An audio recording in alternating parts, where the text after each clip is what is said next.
Erica and Sharon are sisters who began their grief journey in 2006 when Erica's 10-year-old son Austin drowned.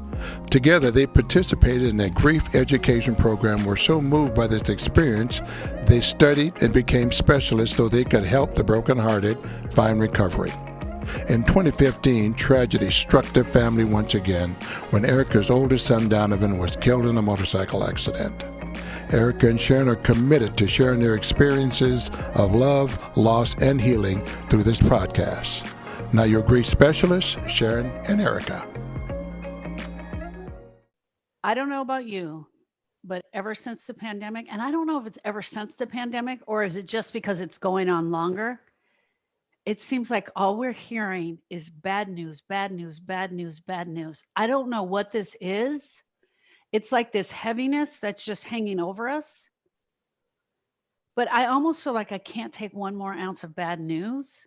And what I was talking to you about the other day was, is this really just a bunch of bad news that's happening? Or is it because of our current state that everything seems so blown out? It feels like there's nothing but negativity in our world right now. That's what it feels like. Every time you turn on the news, it's all bad. There's, fighting and insurrection. And even now that that's over, there's still fighting and anger. And then you look at the situation with the pandemic and we're a year in and still struggling. Then in your own, just take it to your personal life. I'm sure everyone has divorces are happening. People are getting sick outside of the pandemic. I mean, it just feels like one blow after another. And I personally feel I can't take anymore. I'm at my maximum capacity for negative news. Well, and it's also like some of the stuff is just so out of this world, right? Some of it is just so out of the ordinary and so strange. Like just what you experienced last week in the snowpocalypse. Yeah. Just that part alone is like so unheard of, right? And then I heard someone say, and I didn't even catch it because I was like, it all makes sense. They were like, the volcano just erupted. It was such a quick thing. And I was like, of course it did. It's almost like the energy is just heavy. Yeah. Or negative. Both. Right. I feel like it's negative and it's heavy. I totally even forgot about the snowpocalypse because now when you look outside, it's like not today's raining, but a couple days after it was like sunny and everything melted. And I'm like, did we really live that? Or was that a bad dream? Like the whole state of Texas just had the same terrible nightmare. It was very stressful. And I just feel like we are in a time where there's just layers and layers and layers getting piled on us. And as a society, we've talked about this in the past. One, we don't know how to manage grief and sadness, pain. But another thing is it's like we don't have the coping skills to manage things that happen every day. Exactly. So I think what it is with this heaviness and this is what I was sharing with you. I think that this is everyday life. Like these things happen in our everyday life. But for some reason right now, we're putting extra energy to it. We're expecting it. It's almost like through the pandemic, everything should be negative and terrible. So here, I just jotted down a few things that have happened to me or I've heard stories of in the last week. Can't get pregnant, 33 pregnancy tests, close family member, extremely ill, just got out of the hospital. Someone just lost their job. Someone's depressed over their job, right? Mm-hmm. And an injured child by a babysitter of a close friend. That just happened in the last week and a half. Right. So that's when I came to you and said, wait, what the hell? Is this normal stuff? Am I processing it normally? Or does it seem like more? It feels like more. It definitely feels like more. And like I said, I'm going back to, we've had these things happen before. I mean, shoot, we've survived losing much worse, right? Two children.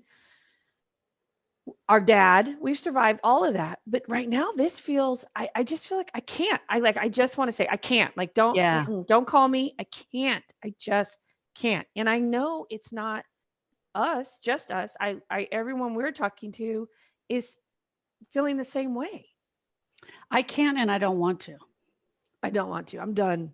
Yeah, I'm done. And what happens is you go into resistance when you don't want to. Mhm. And it was just like when I saw the volcano thing, I didn't even stop to see where it was. I didn't even like give it any energy. I was just like, yeah, of course. But it's a form of resisting. It's a Right. form of resisting when we don't go into and we don't lean into what's absolutely going on. The other thing is, and I have to put this out there, the bad news is coming so fast. It's Mhm. coming so fast. We barely get off one thing and we're on to the next. It's Well, coming so fast. yeah, and the media has a lot to do with that Yep. because we're on a 24-hour news cycle. We used to get a break. After the nightly news, there wouldn't be any more until the next morning. So you could have your dinner or, do things and have some peace without hearing about the volcanoes erupting, the snow apocalypse, the wild hornets or whatever that killer Oh, hornets. And right. you know what I mean? You could I you forgot gotta about the hornets. you got a break where you could do life and you weren't always doom and gloom and everything is so terrible.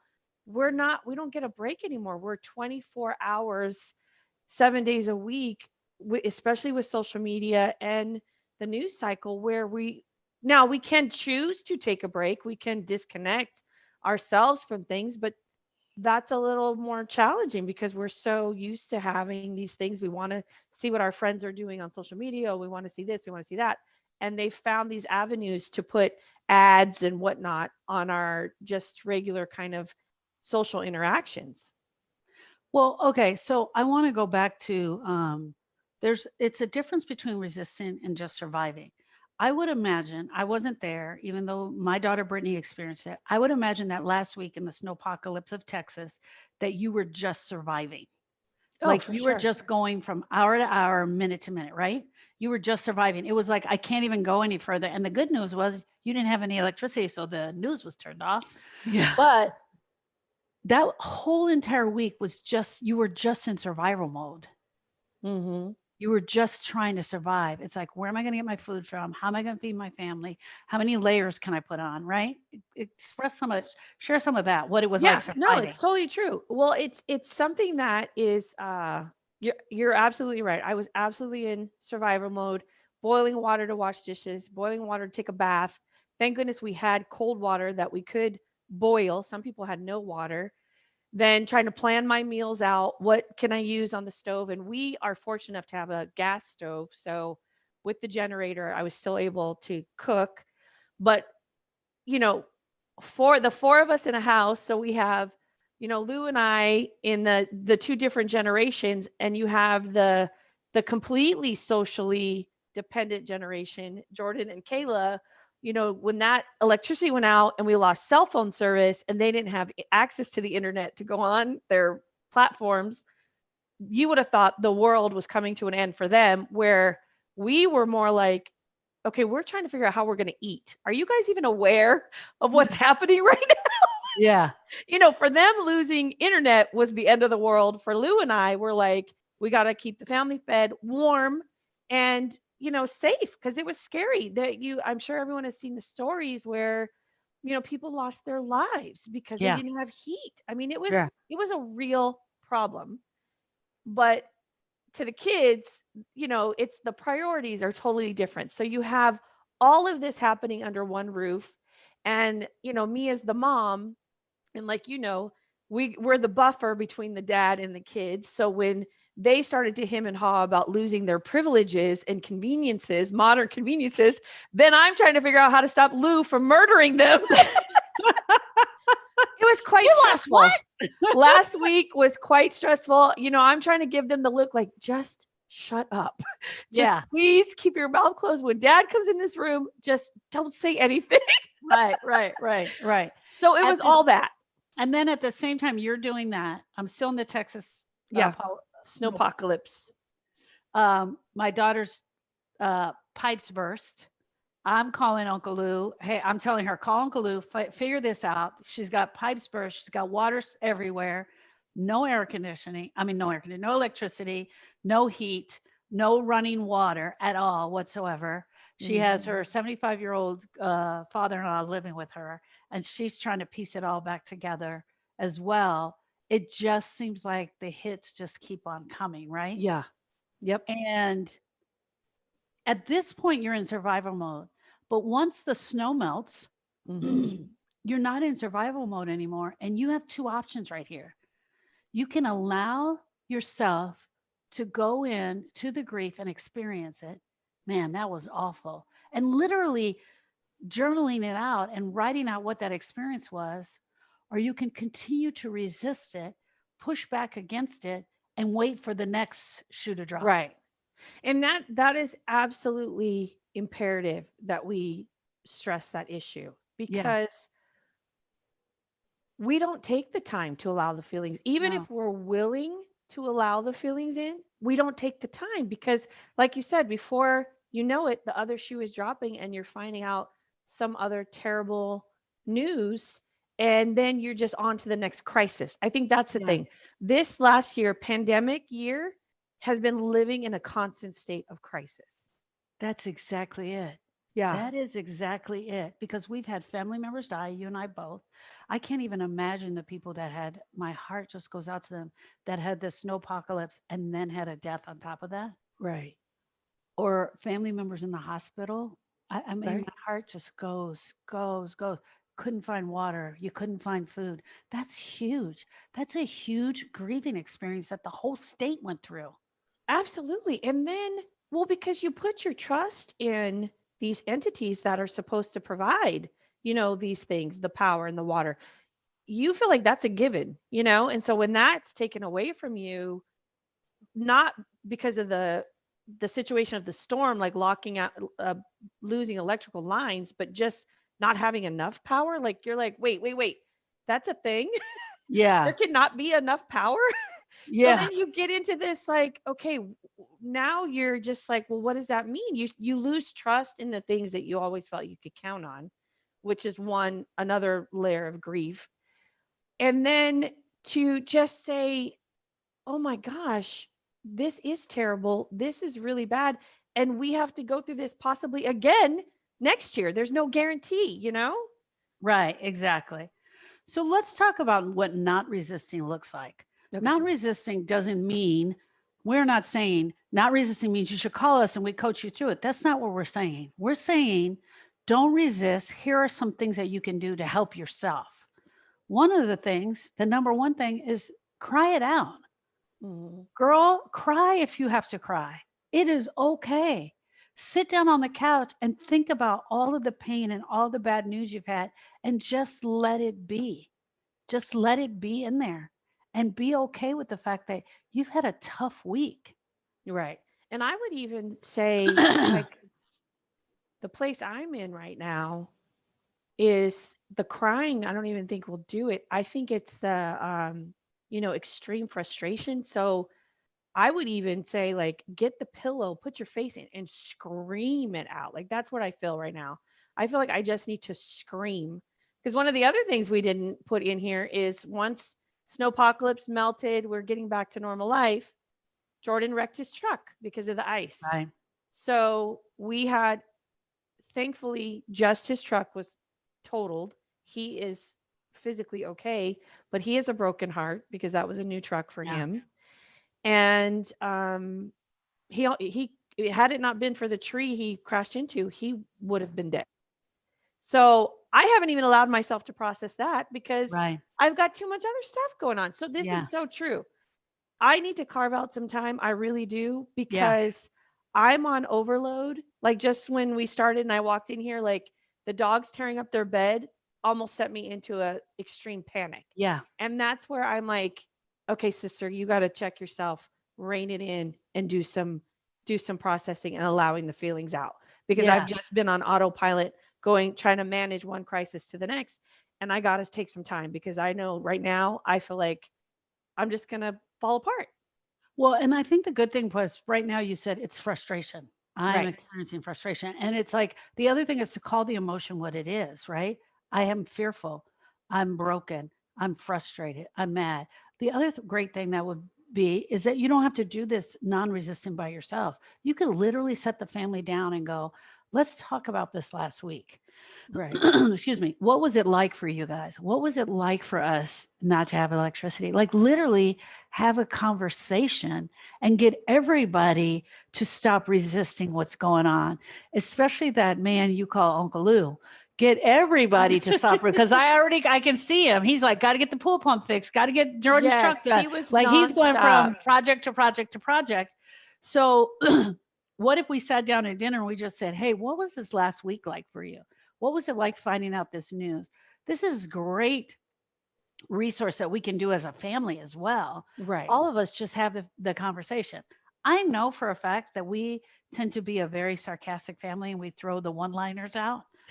But as long as one person is there staying in that emotional realm of where we're really at, it will help the family go in that long way. Even just having that conversation, I think would be really cool. And Absolutely. basically it's calling it what it is. Well, and it's setting the example too, because Kayla's 22, Jordan's 18. Yeah. They're going to continue to have struggles in their lives. They're going Yeah. to, experience things. And, so it's setting the example of, hey, life is going to continue to throw curveballs at you. You've got to figure out how to address them and making sure you do address them. Right. I think journaling is also a good avenue for not resisting. Just really just sitting down and writing it out. I think also I've had clients say to me, "Well, I can't journal while I'm going through it." But going back and looking over at it, even just writing the notes down of what happened, truck accident, electricity out, snow, no, no power, no water, just that, and then just going back and writing out your experiences of those. And granted, we've only picked one thing off the list, Right. which was the snowpocalypse, keeping in mind that all this other stuff was happening simultaneously, right? So Yeah. I think journaling is a great way. But you know what we tend to do as a society? We tend to resist it. We don't talk about it. We go into the negative and we post about it. Right. Right. We have a responsibility, Erica, to take care of our own mental health. Absolutely. Living Because through a snowpocalypse is a mental experience. this is the first time I'd say within this last year since the pandemic, I'm seeing way more commercials addressing mental health. Like we're Yeah, finally at a point where, as a society, we're acknowledging that yeah, mental health struggles actually exist and right. that there is help out there. So we absolutely have to take responsibility for our own mental health. I know how I work, you know what I mean? I know how I'm wired. No one knows better than me. And I also know that I have been letting things pile up way too long without sitting down and addressing them so that I could get that release that I need. Because we talk about that. When you cry, you let a little bit of that steam out. Steam out. When you Yeah. call a girlfriend and you just vent, you let some of that steam out. When you journal, we've got to let that steam out. Otherwise, we're just going to explode. I think the other thing that happens to us when we're not processing what we're actually experiencing in our life, when we're not in the moment of processing it, we lose time. We Mhm. lose time, and time is so precious. It's so precious. I was just at the hospital with you yesterday, and Jordan was born. Yeah. He's graduating high school. I was Mhm. just at the hospital with you. You were having we were figuring out the breastfeeding together, you and I. We were just doing that. And now he's graduating high school. Do you see what I'm Yeah. saying? Like time flies. Absolutely.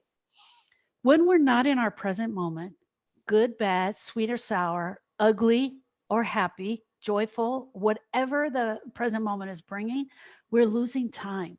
We Mhm. are losing time.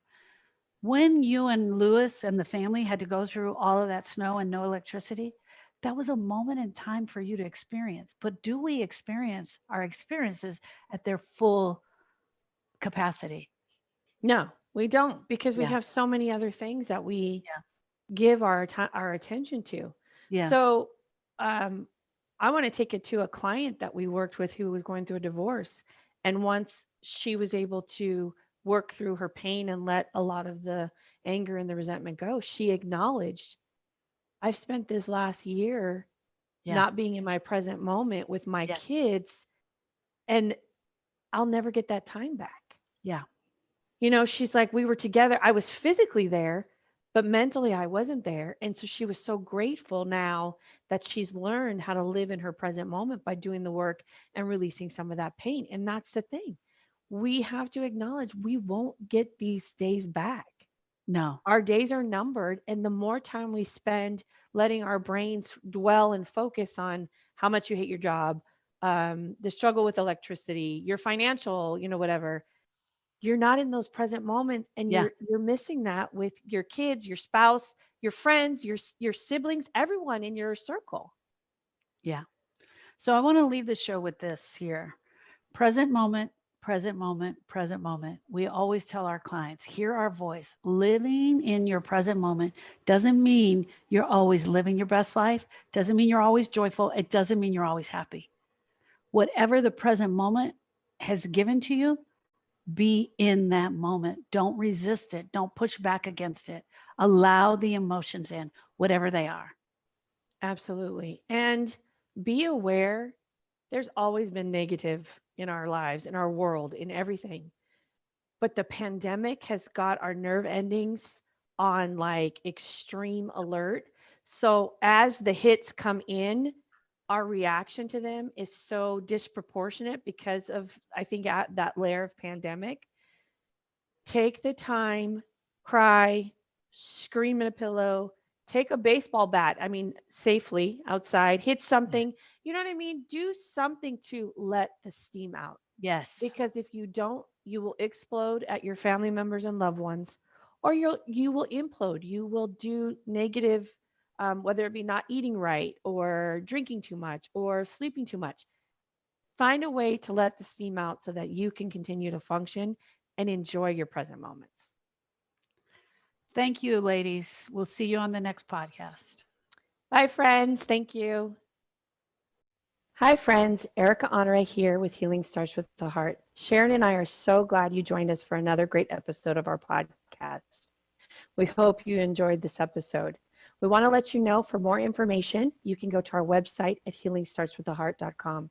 There you will find not only today's podcast, but all of our podcasts, along with our blogs, the information on the programs that we offer, and the Griever's Guide, which is something Sharon and I put together to document how we came to be your grief specialists. We also have a quiz to take to identify if you are truly grieving. And if you want to talk specifically with either Sharon or myself, you can schedule an appointment there. You will also find a place to join our private Facebook group at Hope, Heal, and Recover. Thank you so much for being with us. Have a great day, friends.